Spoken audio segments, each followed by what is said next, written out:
Welcome to another adventure of our trip around America. This stop finds us in Yorktown. When you first visit the visitor center, you walk in the door and you're greeted by the Lafayette Cannon. Back in October 1781, General Lafayette assisted the Americans in taking a couple of the redoubts just before the surrender. When he and his troops successfully took over the redoubt that they attacked, they found this cannon.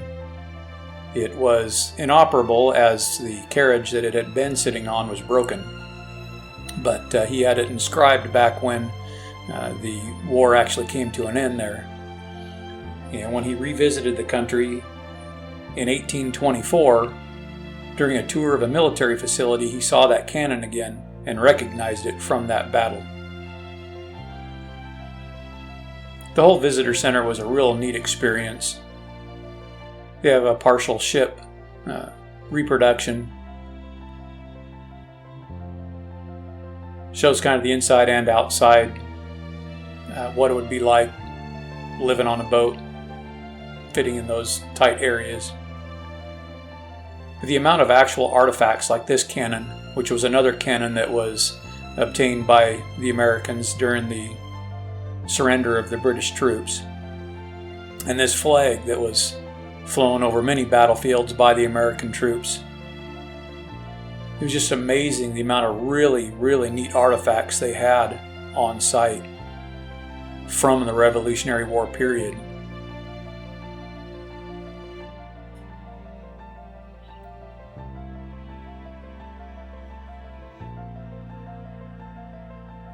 They even have, this is George Washington's command tent, the one he actually used. It's just amazing that they actually still have it. The fabric was quite distressed over the years, and this is the tent that George Washington actually slept in. It had been in the family for years.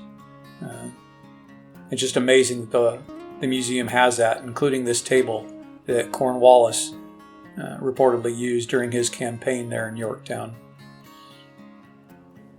Just amazing the history of the artifacts, that they actually have them preserved as well as they do, and that you can go into these museums and actually see them. It's just amazing.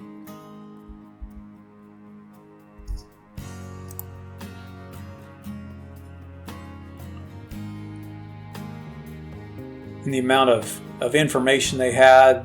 There's a driving tour you can do of the battle sites for the siege of Yorktown to bring an end to the Revolutionary War. The surrender, where it occurred at, just full of information here in Yorktown. Just a real neat place to visit.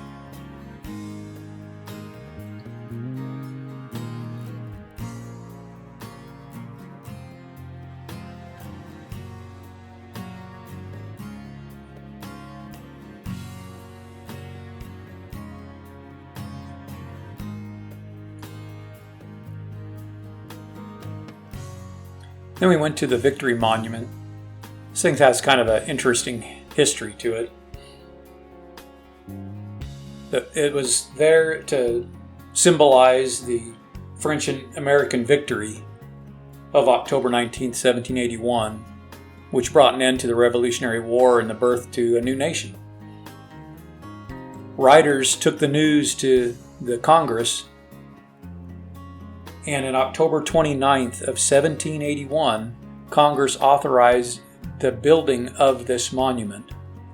The interesting part, though, is the cornerstone wasn't even laid for this until October of 1881, and it wasn't completed until August of 1884, over 100 years later.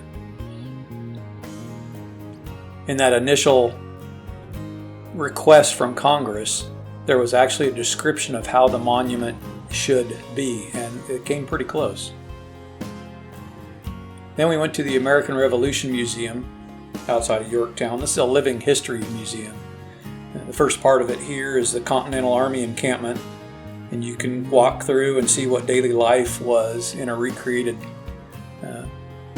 military establishment like this. And being from the military myself, it's kind of funny being involved in the military in the 1900s, and we still use tents a lot. This is a reproduction of an officer's quarters, and it just shows the difference between enlisted and officers. That's been a difference for centuries and still present today.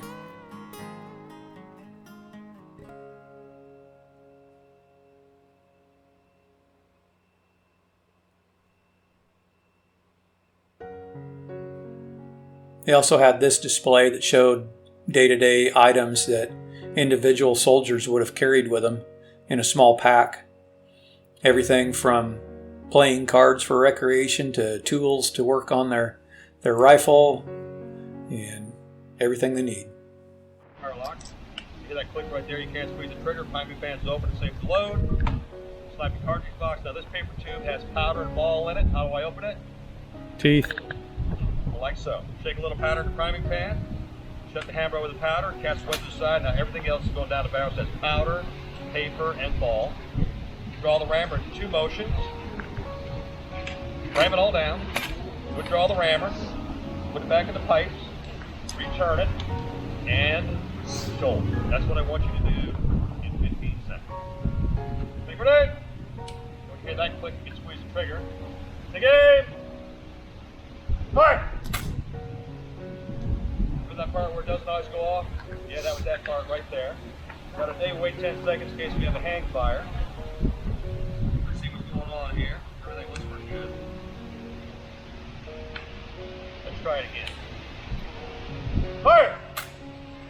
So you can see once it starts to misfire, that tends to continue. What I've done here is I've used up my flint. I'm not getting a lot of spark.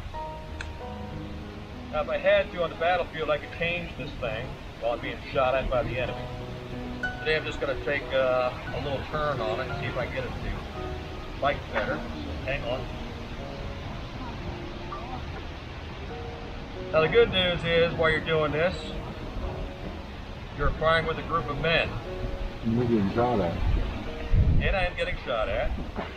But if you guys all shot at the same time, you had a misfire, you had a misfire, and you had a misfire, what does that mean about everybody else? Their weapons went off. Does the enemy know that I'm having this problem? I'm going to try to fix it and be part of the next volley. Fire! And you bring it back here, and you're ready to load it all over again. And continuing our tour around the museum here at Yorktown, we were able to see what cooking was like and just some of the various camp setups they would have had back then, including here. This was their laundry equipment. Then they had a reproduction of what a redoubt wall would be like. Those big logs sticking out with pointing ends were there to slow foot soldiers down in their attempted attacks of those earthen forts.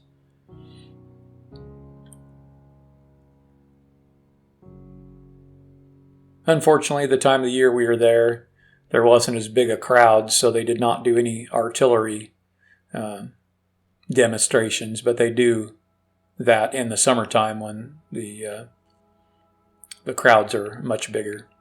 And this is what a farm would have been like back at the Revolutionary War era. It was a really neat place to walk through. Over here, she put the cornbread batter in this ceramic dish. The ceramic dish goes down inside that cast iron pot on a trivet. The lid goes back on with the hot embers from the fire. Hot embers on top and underneath. Bake it from both sides like a modern oven house. Just being able to see the construction methods, all the slat and plaster making their smooth walls, how they would have done it in stages where, they say this bedroom was more important, so they would work on getting the bedroom completely finished and plastered, where the kitchen may not have been done right away. And seeing the various workmen's shops, like the wood shops and the forge, and didn't get much of it on video. In fact, I don't think I got any of it on video, but they showed how they take flax and process the flax so they can actually weave the fibers into clothes and make clothes out of flax. That was really neat to see.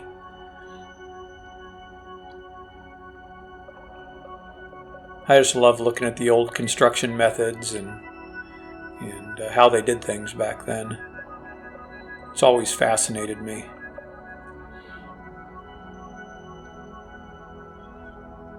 Walking through this and seeing what was available for them for day-to-day activities, life was not easy.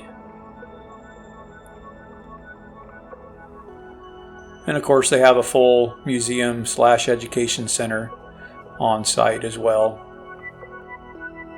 Again, it was amazing. You look at a lot of these items in the display cases, and it amazes me how many of them were from soldiers that were on the battlefield during that battle.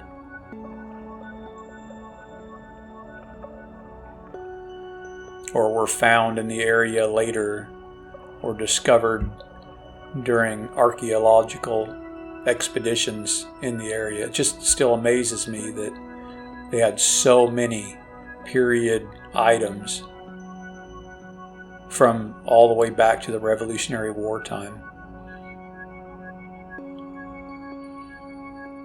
That's one of the reasons why all the lighting is so dim in these rooms, is for preservation of the items.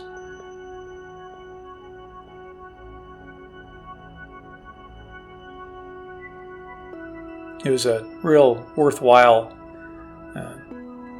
exhibition hall to walk through and just see all of that documentation and artifacts and copies of documents, and just so much from that era.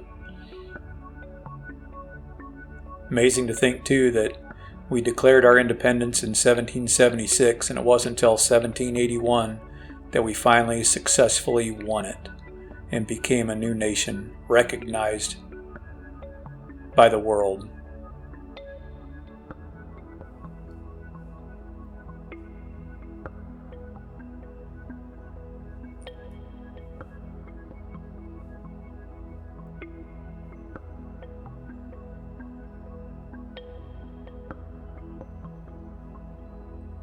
There was definitely a lot to see in Yorktown, from the American Revolution Museum here that has the living history, to the visitor center of the old battlefield, and of course going into downtown Yorktown that still exists.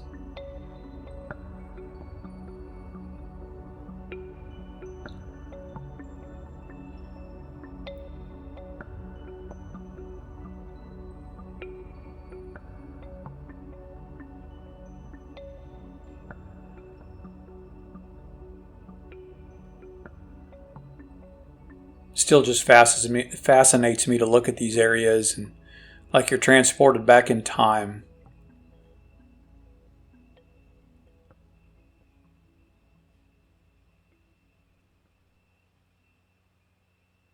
Now the Coles Diggs house I have on here circa 1713, because Cole Digg bought it back then. There is some dispute whether the house was built in 1730 or not, based on some tree ring studies of some of the wood in the roofs. But by the requirement of the British government, if you bought a piece of land, you had 1 year to build a building on it. And when Cole Diggs bought that house in 1713, or the property, there was a house already on it. There could be that the roof was damaged during both the Revolutionary War and the Civil War, because this poor town was involved in both of those.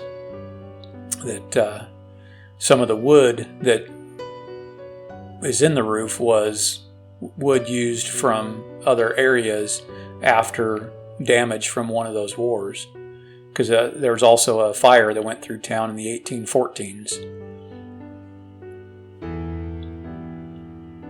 And this is the front yard of the Thomas Nelson Jr. house. He was one of the signers of the Declaration of Independence. That house you can see in the distance, he lived in that house from 1738 to 1789 when he died. And it stayed in the family all the way to 1908.